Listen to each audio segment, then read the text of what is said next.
जब हम पानी नहीं दे रहे हैं, 80% पानी पाकिस्तान का हम रोक रहे हैं, ये कहकर के पानी और खून नहीं बहेगा, आप क्रिकेट मैच खेलेंगे। मैडम, मेरा जमीर तो गवारा नहीं करता कि मैं उस मैच को देखूंगा कि उन 25 मरने वालों को फोन करके कहे कि देखो हमने ऑपरेशन सिंदूर में बदला ले लिया, अब तुम पाकिस्तान का मैच देखो। हम अपने मुल्क के मुकद्दर का फैसला करेंगे। एक गोरा व्हाइट हाउस में बैठकर भारत की सीज फायर का ऐलान करेगा, ये आपका नेशनलिज्म है। रक्षा मंत्री ने कहा कि स्विफ्ट एंड प्रोपोर्शनेट। तो फिर जो इंडोनेशिया मिलिट्री अटैचे ने कहा कि हमको कहा गया मत मारो, हम सेल्फ डिफेंस में भी नहीं मार सकते थे पाकिस्तान को। कौमी सिक्योरिटी को, नेशनल सिक्योरिटी को, खारिजा पॉलिसी को, फॉरेन पॉलिसी को राजनीति का मुद्दा मत बनाइए। चेयरमैन साहिबा, मैं शुरुआत में अपनी तरफ से ताज़ियत पेश करना चाहूंगा उन 26 लोगों को जिनका नाम पूछकर और मुसलमान नहीं होने के नाते पर उनको गोली मारकर कत्ल कर दिया गया। मैं ताज़ियत पेश करना चाहूँगा मौलाना इकबाल को, जो पूंछ के मदरसुल ज़ियाउल उलूम के मुदर्रिस थे। उस 5 साला लड़की मरियम को, जिसको पाकिस्तान की शेलिंग में उसका पेट फट गया। मैं ताज़ियत पेश करना चाहूँगा मैडम ज़ैन अली और उर्वा फातिमा, हिंदू जुड़वा भाई बहनों को, जिनकी उम्र 14 साल थी। लांस नायक दिनेश कुमार को, BSF के सब इंस्पेक्टर मोहम्मद इम्तियाज़ को। मैं शुक्रिया अदा करना चाहूँगा कश्मीर की आवाम का कि उन्होंने पहलगाम के वाक़े के बाद मस्जिदों से ऐलान किया मजम्मत का, बग़ैर किसी के बोलने पर रोड पर निकलकर उन्होंने पाकिस्तान से आए हुए दहशतगर्दों की मजम्मत की। मैं मुबारकबाद देता हूँ हमारी मुसल्लह अफ़वाज को कि उन्होंने एक अजीम कुर्बानी पेश की और बहादुरी के साथ ऑपरेशन सिंदूर में भारत को कामयाबी दिलाई। मैं मुसल्लह अफ़वाज ने पहले 9 दहशतगर्द ठिकानों पर उनको निशाना बनाया और सबसे मेरी नज़र में जो दहशतगर्दी के दिल पर हमला हुआ वो भावलपुर का था और 6 एयरफील्ड, 3 हैंगर और 2 रनवेज को हमने तबाह किया। बाद में ऑपरेशन सिंदूर की कामयाबी की एक अहम वजह यह थी मैडम कि मुल्क में इत्तेहाद और इत्तेफाक पैदा हो गया था, एक यूफोरिया पैदा हो गया था, मगर अफसोस कि हुकूमत ने उसका फ़ायदा नहीं उठाया। मैं आज भी कह रहा हूँ, जिम्मेदारी के साथ कह रहा हूँ कि पाकिस्तानी फ़ौज, पाकिस्तान की ISI, पाकिस्तान का डीप स्टेट, उनका हयाती मकसद ये है कि हमेशा भारत को कमज़ोर किया जाए। और अगर हमको इन ताकतों को कमज़ोर करना है तो देश में इत्तेहाद और इत्तेफाक को बरकरार रखना पड़ेगा। अगर हम बुलडोज़र के ज़रिए या फिर लिसानी जबर के ज़रिए या मजहबी फ़िरक़ा परस्ती के ज़रिए अक़लियतों को निशाना बनाएंगे तो हम खुदा ना खास्ता उन पड़ोसी मुल्क के दहशतगर्द तंजीमों को कहीं कामयाब ना हो जाए। मैडम, मैं आपके सामने ये भी कहना चाहूँगा कि इत्तेहाद और इत्तेफाक इस मुल्क में जब मजबूत होगा तो हमको बैनुल अक़वामी सतह पर दिखाने की ज़रूरत नहीं पड़ेगी। मैं आपकी तरफ से हुकूमत से चंद सवालात करना चाहूँगा कि वज़ीर आज़म ने कहा कि खून और पानी एक साथ नहीं बह सकते, आतंकवाद और बातचीत एक साथ नहीं हो सकती।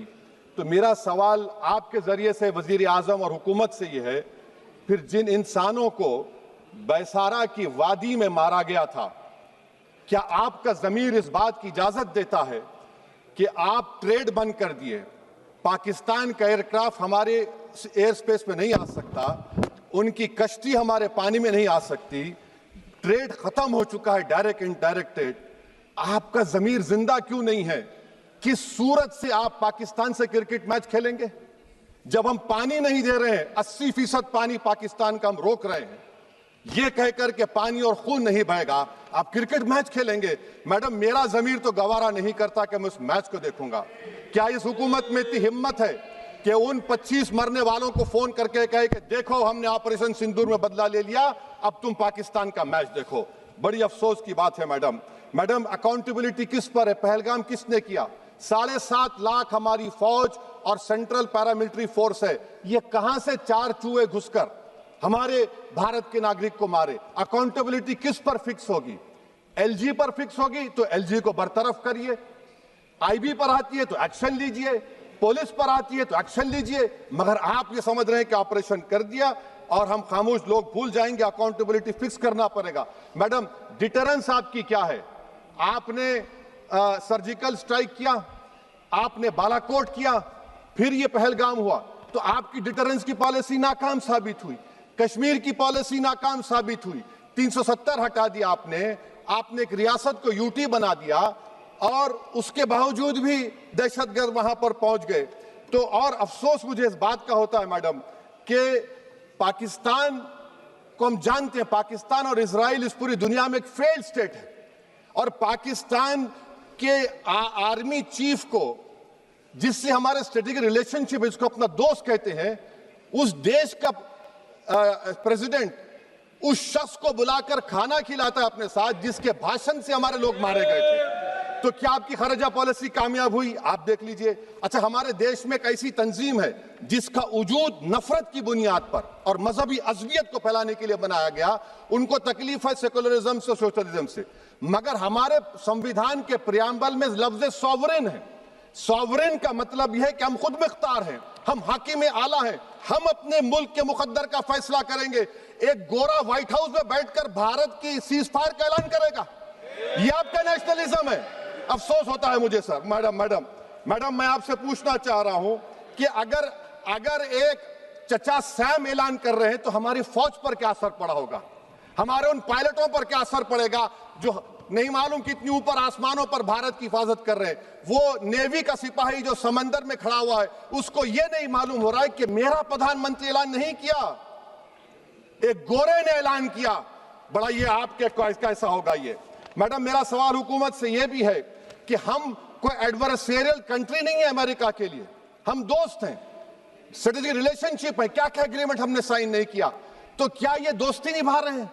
मैडम मैं हिस्टोरिकल एग्जांपल दे रहा हूं, क्रुश्चेव और टीटो। क्रुश्चेव ने दबाव डाला, टीटो ने कहा मैं नहीं मानता, मैं नैम ज्वाइन करूंगा।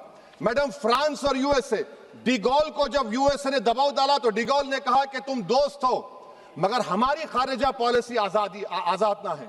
मैडम वहीं पर आप देखिए गुजराल साहब, जिसको कहते सबसे कमजोर थे, वजीर आजम थे, उन्होंने बहादुरी का मजारा कि रिफूलिंग करने नहीं दिया। वियतनाम 20 साल यूएसए लड़ा मगर झुका नहीं, और हम उनको बोल भी नहीं पा